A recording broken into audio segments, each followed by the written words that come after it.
¿Cómo le va? ¿Qué dice? Muy buenas noches, bienvenidos. Esto es Recalculando, las 11 de la noche en punto en toda la República Argentina. Y quiero empezar el programa hablándole de eso que conforma, sin ninguna duda, la historia que tenemos que analizar.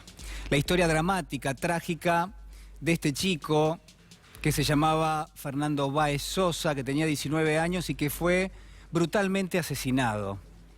Y lo que yo quiero proponerle esta noche es más bien una problemática, porque qué difícil es analizar esta situación, qué difícil tratar de aproximarse de una forma justa, de una forma precisa, pero al mismo tiempo de una forma que le sirva a la sociedad, que nos sirva a todos para tratar que esto no vuelva a repetirse. O en todo caso, ¿cuáles son los elementos, le pregunto esta noche, que nos deja, sobre todo, entrever esta dramática historia? Mire, hay muchas formas de aproximarse y yo creo que en la superficie misma uno podría analizarlo desde un punto de vista quizás criminal. Lo que tuvo lugar en Villa Gesell fue ni más ni menos que un crimen, fue un homicidio y así está en principio caratulada la causa. Ahora, ¿no tiene usted la sensación que además de ser un homicidio algo se nos escapa? De que existe un elemento o varios elementos intangibles en un punto, muy difíciles de analizar, que están íntimamente relacionados con lo que constituye un sentido que atraviesa toda la sociedad. Seguramente que sí, seguramente que usted tiene esa percepción. Yo quiero esta noche en el arranque, mire, analizarlo en detalle. Yo le decía, hay elementos en la superficie, algunos de ellos tienen que ver con la cuestión criminal, con los detalles, con los argumentos esbozados por las partes, con el drama que vive hoy la familia de Fernando, con los amigos de Fernando que ya no lo tienen con él, y además, del otro lado, ¿no? Reconstruir lo que ha sido todo ese camino de aquellos que hoy son los victimarios de esta historia. Pero déjeme decirle algo más, hay muchos elementos presentes. Por ejemplo, uno de ellos tiene que ver con el alcohol que estuvo presente esa noche, que convive con nosotros y que incluso, mire, ha forjado y sigue forjando muchísimos intereses en la sociedad. No por casualidad, el alcohol ha sido uno de los elementos menos mencionados en las últimas horas y que sin ninguna duda forma parte, por lo menos una parte menor, pero una parte al fin, de esta dramática historia. Esto decía hace instantes nada más aquí en C5N el ministro de Seguridad de la provincia de Buenos Aires, hablamos de Sergio Berni. Escúchelo bien. Un hecho desgraciado que toca a todos muy fuerte, sobre todo porque aparte hay imágenes que sensibilizan la brutalidad de estos asesinos, que no son más que asesinos, más allá de que en la psicología colectiva creemos que son chicos buenos, que son gente que no tiene problema, que no vienen de lugares postergados y sin embargo ha cometido este delito de manera descarada.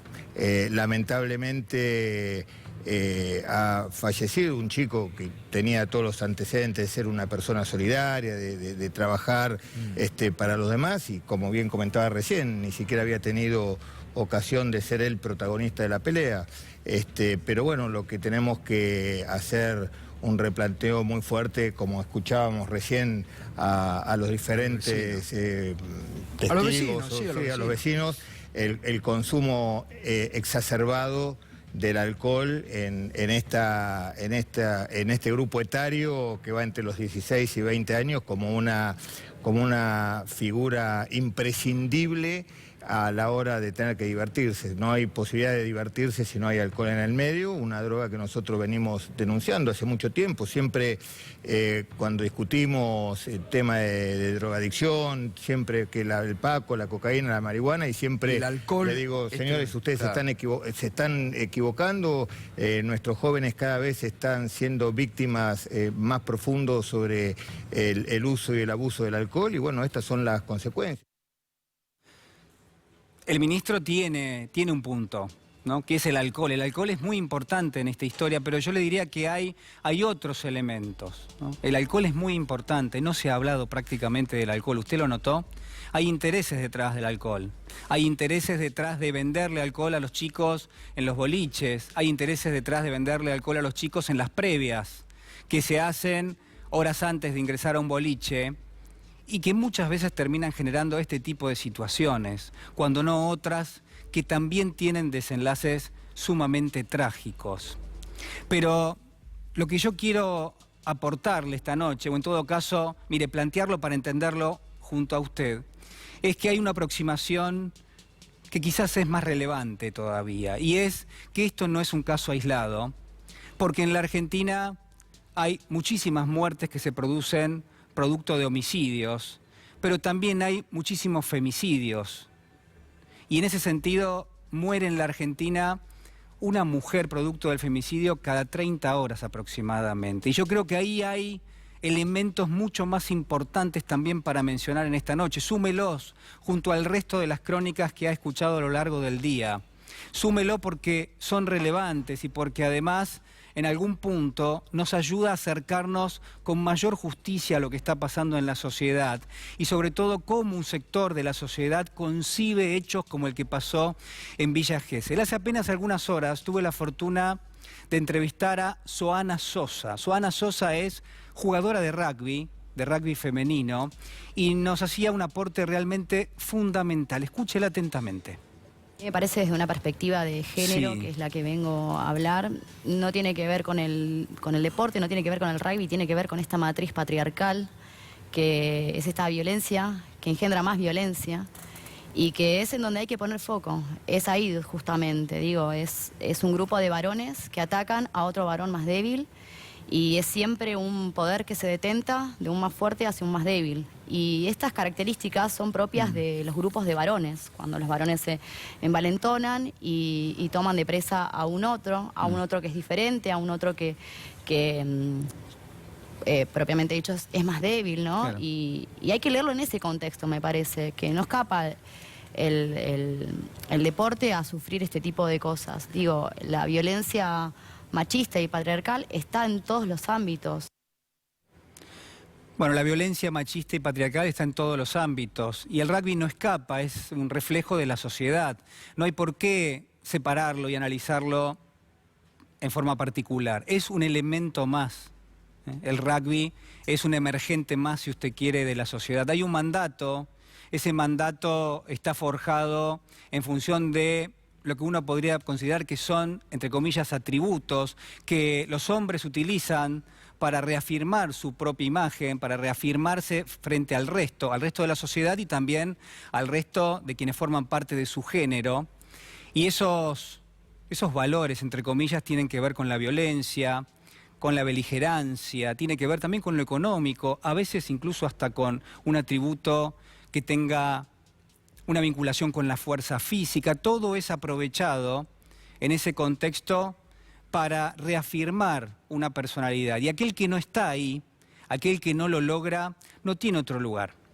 La sociedad, o por lo menos esta especie de sector muy concentrado de la sociedad, aquella que reafirma estos valores, no les asigna otro lugar. Tienen que pelear por eso, tienen que pelear por reafirmarse en cuestiones que tienen que ver con la violencia. Es un mandato, como le digo, es un mandato que hay quienes pelean por tratar de cumplirlo.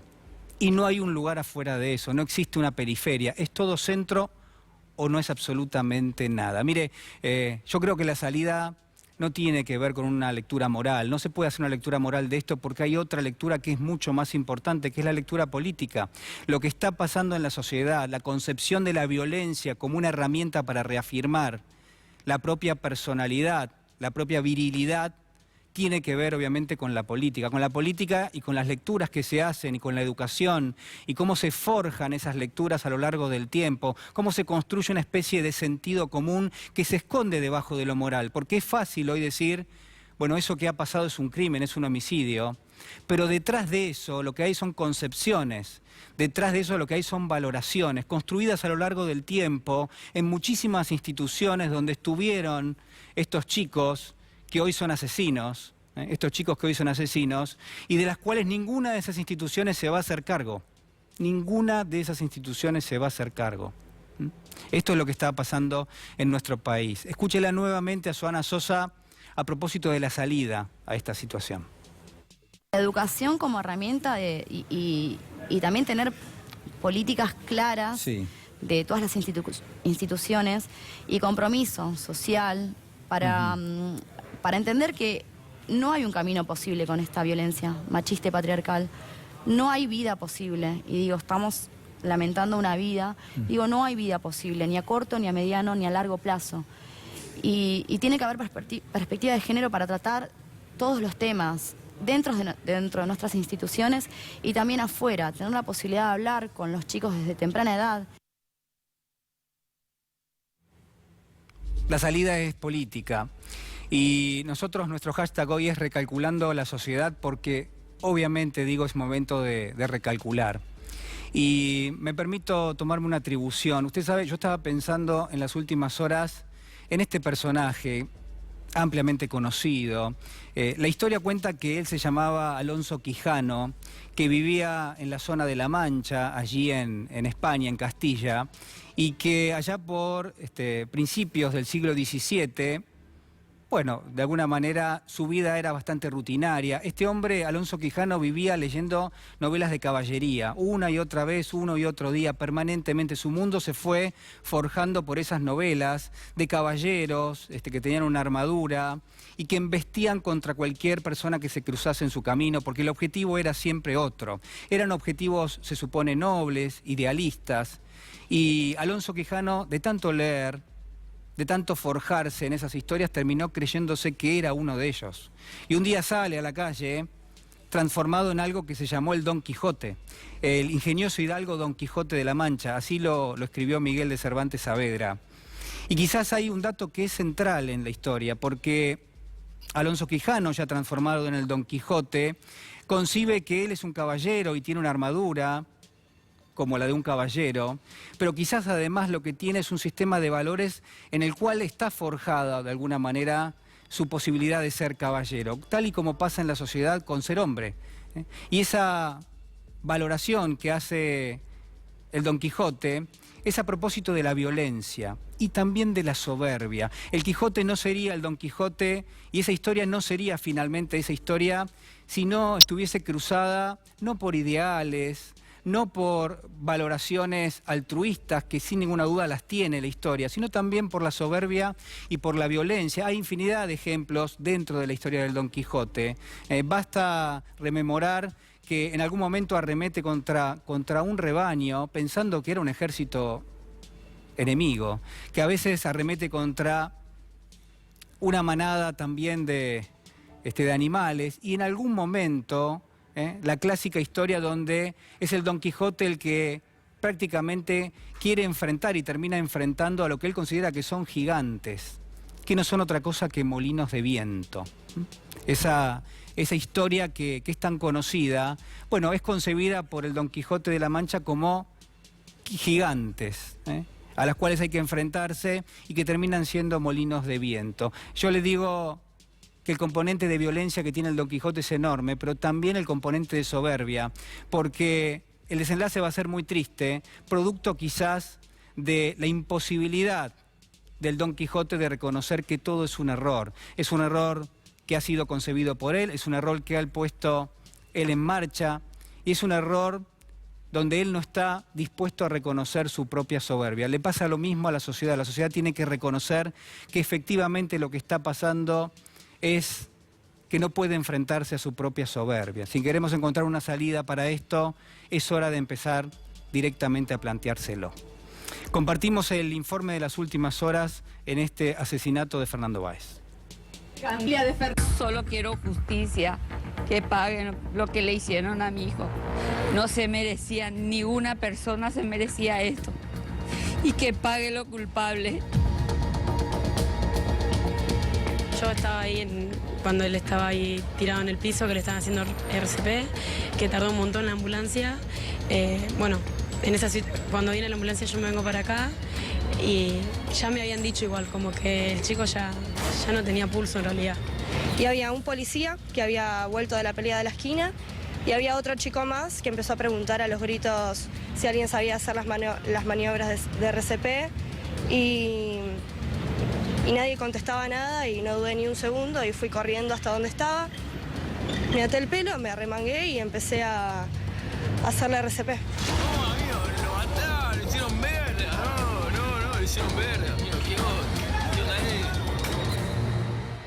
¿La dueña le relató algo respecto de estos jóvenes? ¿Cuántos iban a quedar? ¿Qué hacían aquí? ¿Sabían algo? No, porque yo me remitía a lo que me decía la policía, nomás y nada más que eso. ¿Qué te pedía la policía? No, que mirara todo lo que embolsaba.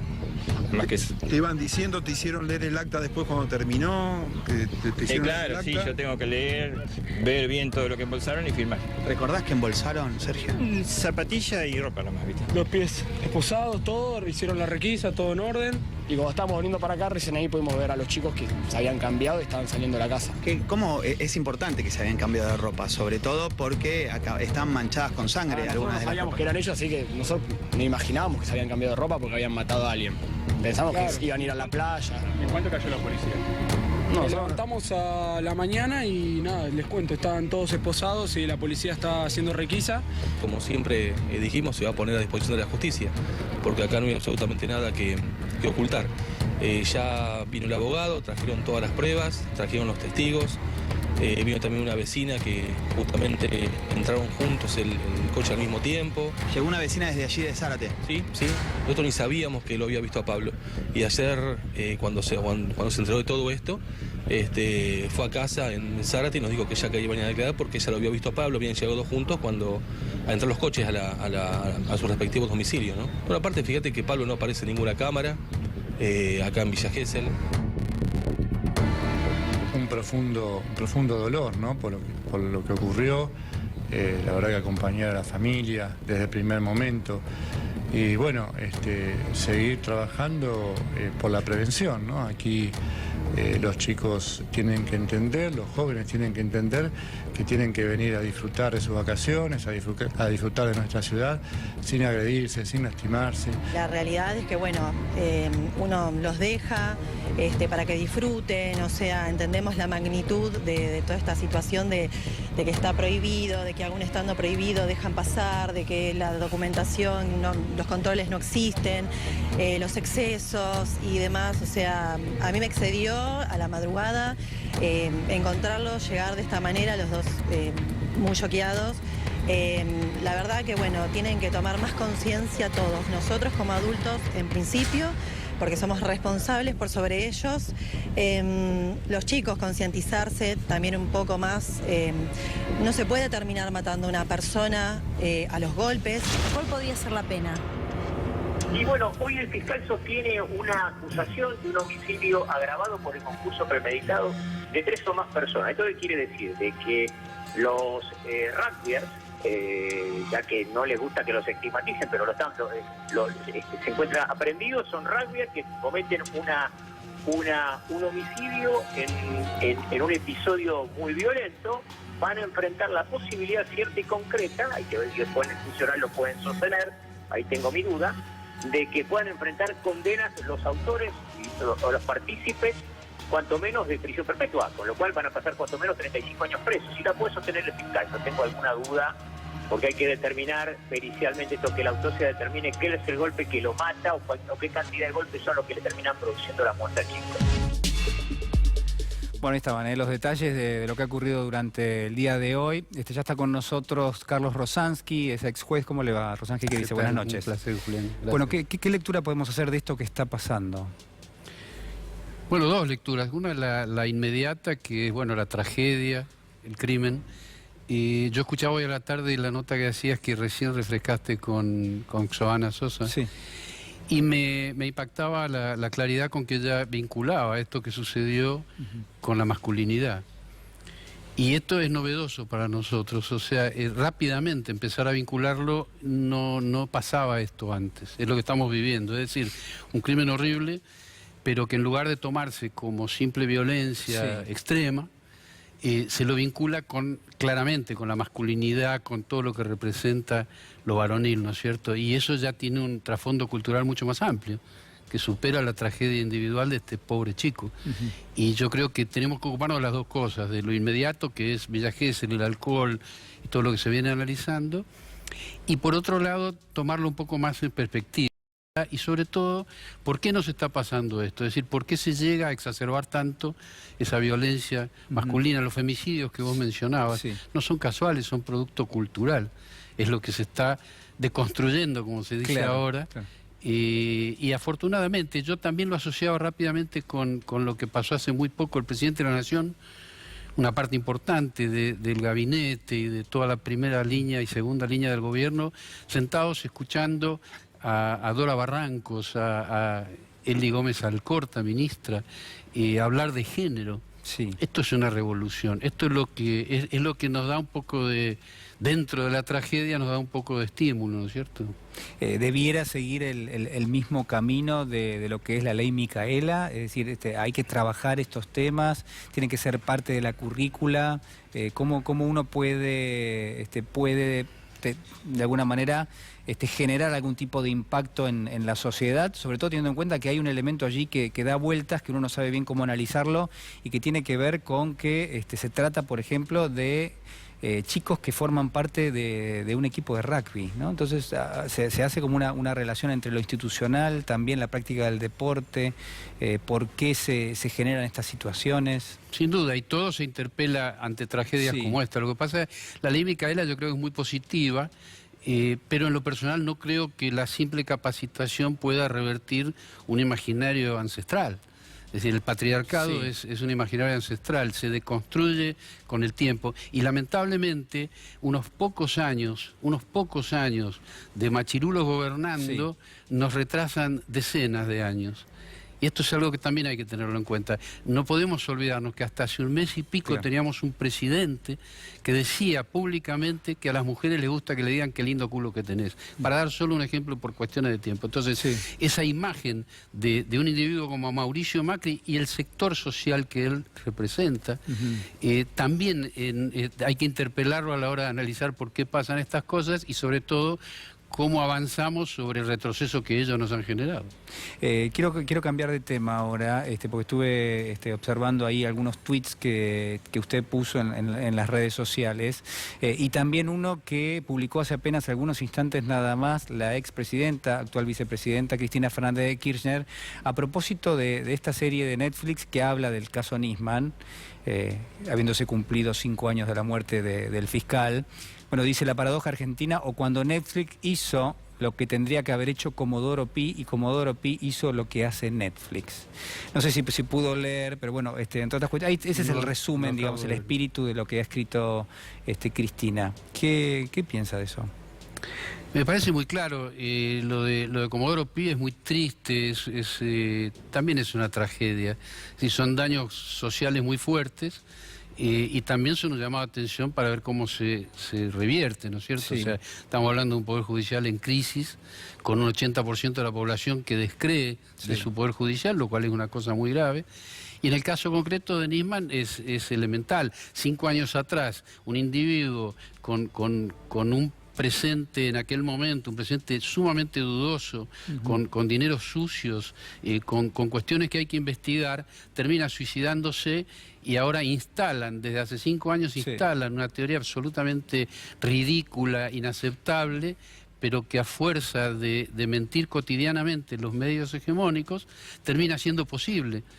Entonces se junta un puñado de gente en la plaza a festejar el agua roja de una fuente o de 2 fuentes que simulan sangre y al mismo tiempo gritan asesina a una funcionaria como Cristina.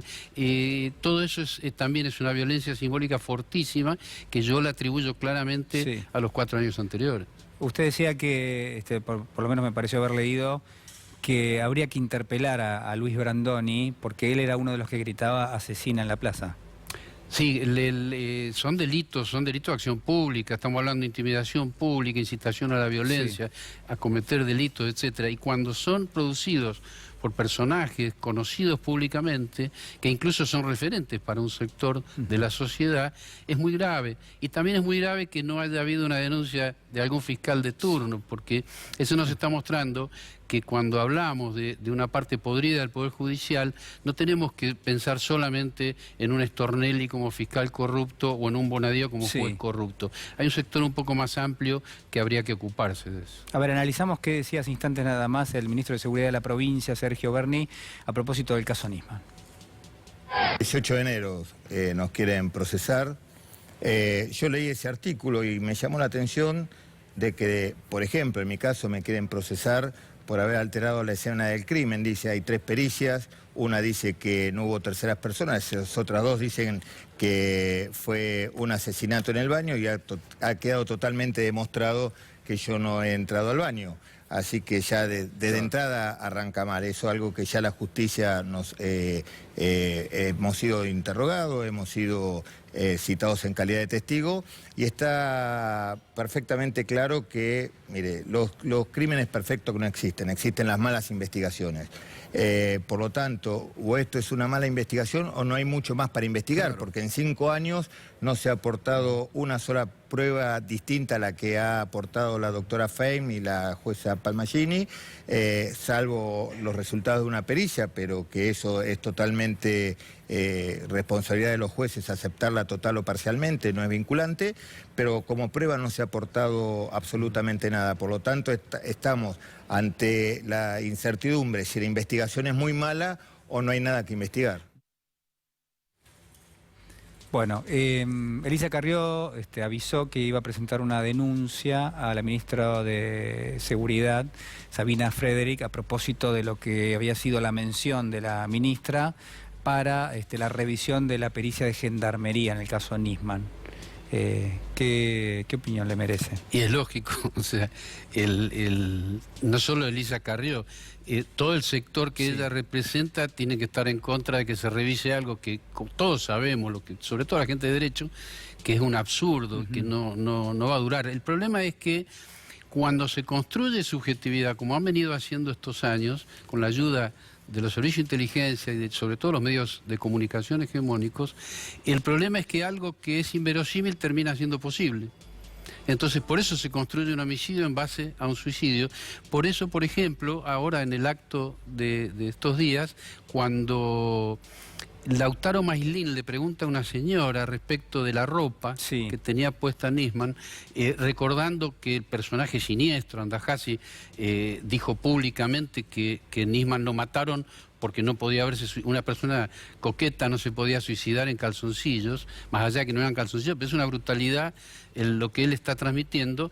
Pero resulta que a pesar de ser una brutalidad, la señora que está en la plaza, cuando Lautaro Maislin le pregunta sobre eso, ella recuerda a su primo que se vistió para suicidarse. Entonces, ese tipo de manipulación es la que nosotros necesitamos deconstruir lo antes posible. Yo creo que es factible y que se va a lograr. Estamos en un momento donde hay muchos más motivos para estar contentos que no. Ellos pretenden que no. Cuando Elisa Carrió ataca la intención de revisar la pericia, lo que no quiere es que se sepa todo eso, pero es inexorable y se va a saber. Y ahí, bueno, se va a saber mucho más, se va a saber cuál es el rol que ella cumplió con sus colegas, con Zubik, con Oliveto, qué rol tuvieron con D'Alessio. Bueno, todo eso es lo que estamos esperando toda la población. A ver, compartimos ahora la definición de la ministra de Justicia, Marcela Lozardo, a propósito de la reforma que se va a hacer uno entiende en Comodoro Pi, pero también en la justicia en general. Lo compartimos. Nosotros estamos viendo cómo justamente modificar y dar mayor transparencia y mayor celeridad a todo el sistema judicial. Entonces estamos trabajando en una reforma que, bueno, no puedo adelantar mucho en este momento porque estamos trabajando, porque la verdad son más los jueces que realmente hacen su trabajo bien y que quieren decir, yo pertenezco al Poder Judicial y estoy orgulloso de ser juez, a aquellos que no. Yo creo que el Poder Judicial quiere un cambio. Y yo creo que el Poder Judicial acompaña el cambio. Porque nadie muestra lo que se hace bien, se muestra obviamente lo que a veces se hace mal. Entonces, claro, todo es una cosa increíble. Entonces parece que la justicia, que el Poder Judicial, bueno, pero no es todo el Poder Judicial así. Modifiquemos los sistemas, fijémonos cómo los vamos a implementar, elijamos bien los jueces. Trabajemos con independencia judicial. Rosansky.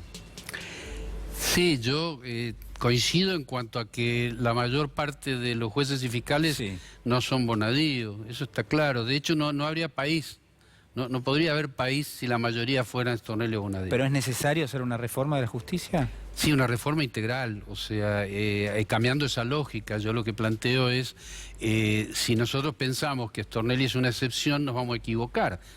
Porque mientras Stornelli, Bonadío y otros jueces y fiscales cometían sus fechorías, hay una parte importante que la ministra no está teniendo en cuenta, que miraban para otro lado.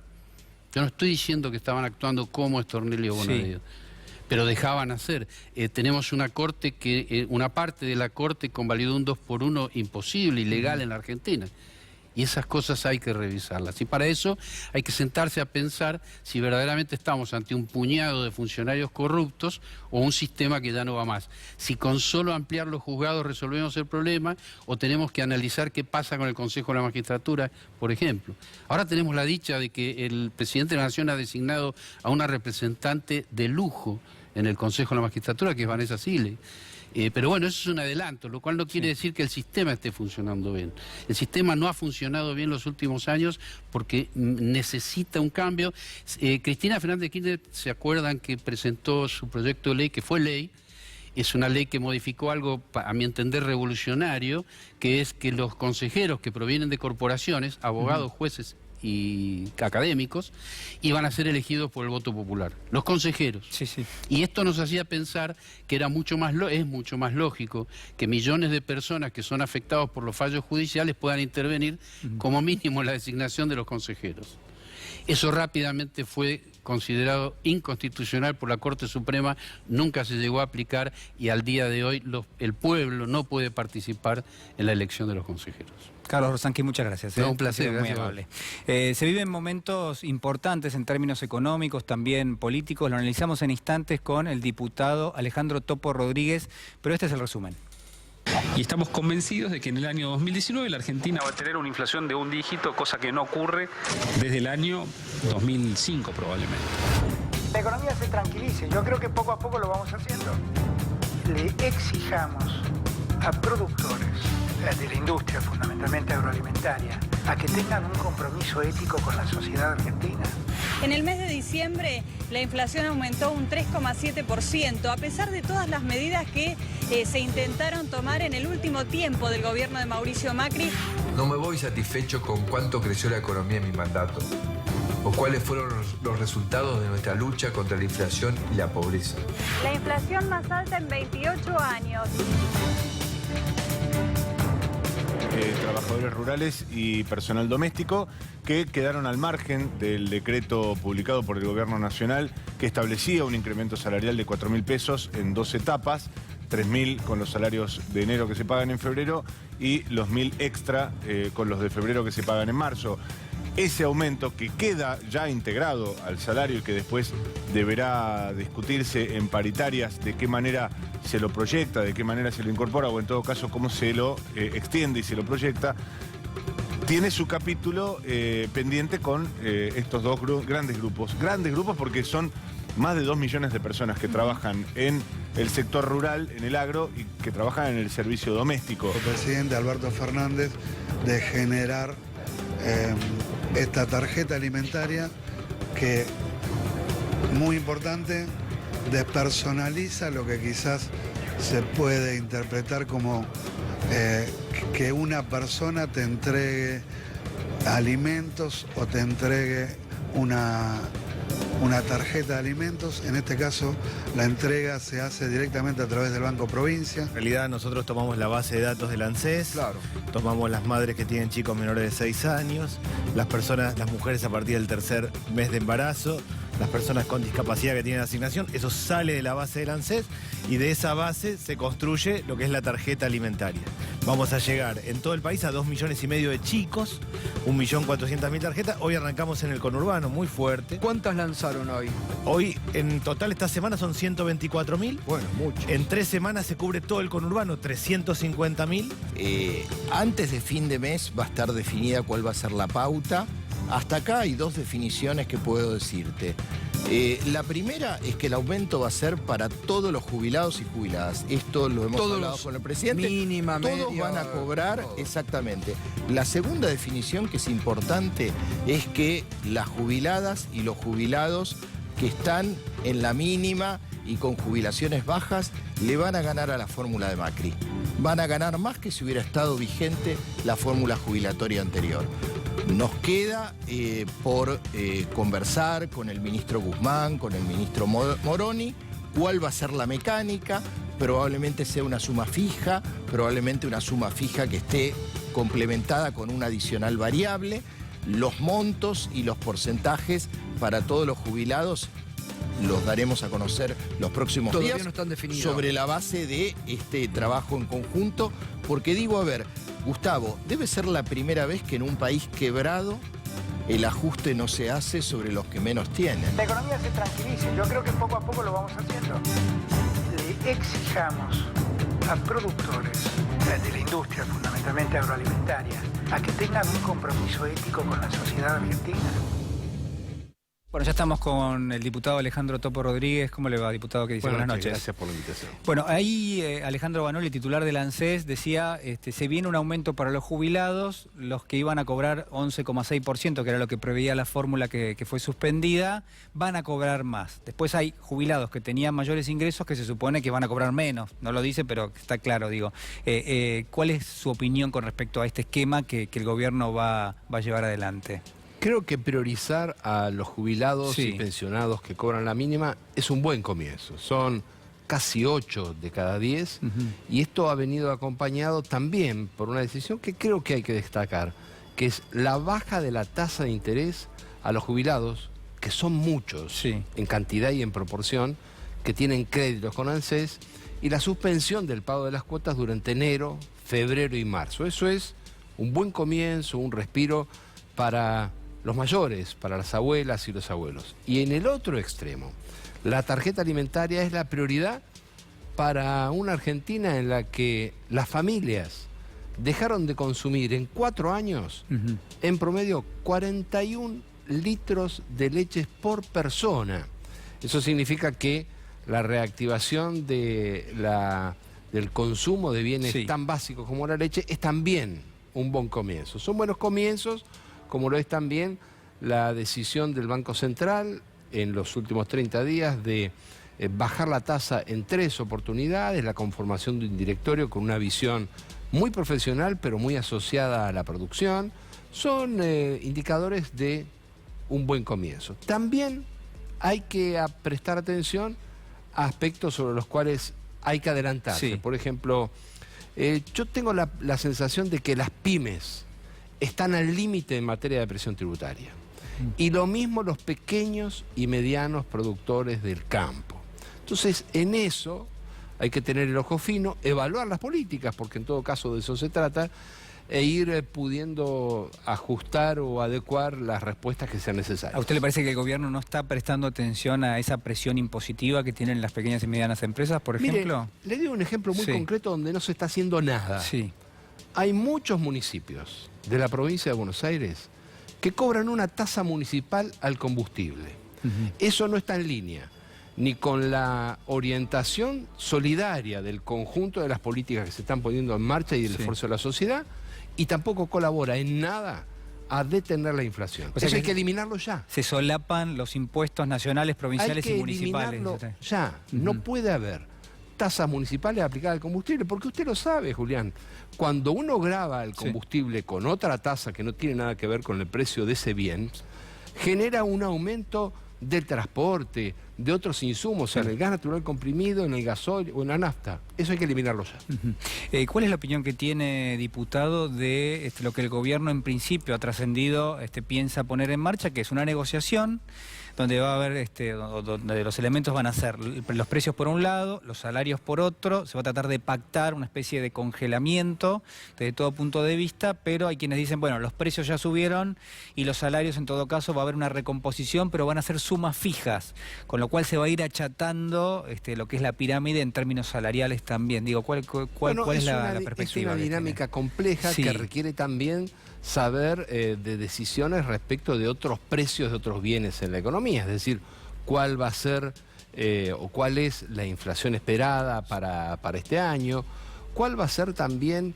la estrategia de definición de los distintos sectores sindicalizados acerca de la recuperación de la capacidad de compra del salario, porque venimos de 4 años donde, salvo excepciones, se ha venido perdiendo sistemáticamente capacidad de compra. Me parece que la clave está allí, en tratar de sacar de la discusión la cuestión de la nominalidad y poner en el eje de la discusión un aumento gradual de la capacidad de compra de los salarios. Y lo otro, tiene que haber un impulso a la inversión productiva, especialmente de quienes generan empleo, porque tengo la sensación de que está, no digo que no se tenga en cuenta, que está más solapada la discusión de la generación de empleo y estamos más bien todavía, y creo que legítimamente, en la urgencia social y no tanto en la generación. Bueno, eso le iba a decir.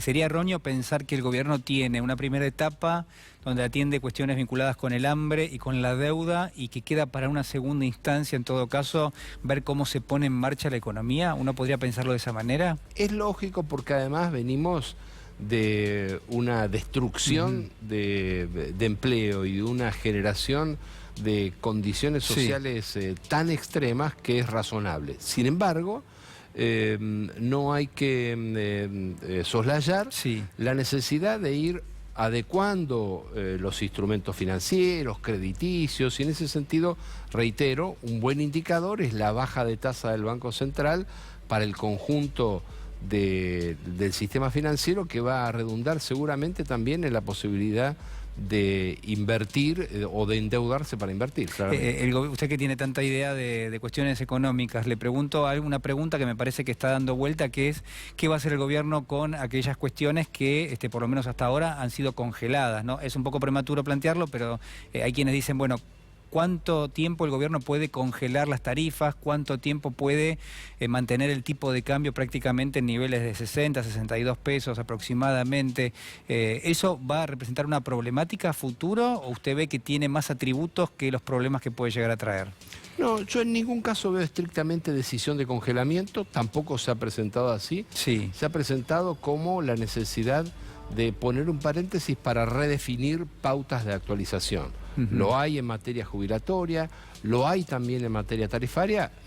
Claro que habría que parar esa bola del crecimiento de las tarifas en dólares, y esto es razonable. Ahora, todo depende de lo que algunos denominan la economía política de este proceso de salida de una situación que, no por analizada en más de una oportunidad, deja de ser muy grave. Argentina tiene vigencia por decisión del gobierno de Macri frente a una emergencia prácticamente terminal, el cepo más duro que se tuvo en materia de divisas para la compra de dólares. Es decir, estamos en una situación casi límite.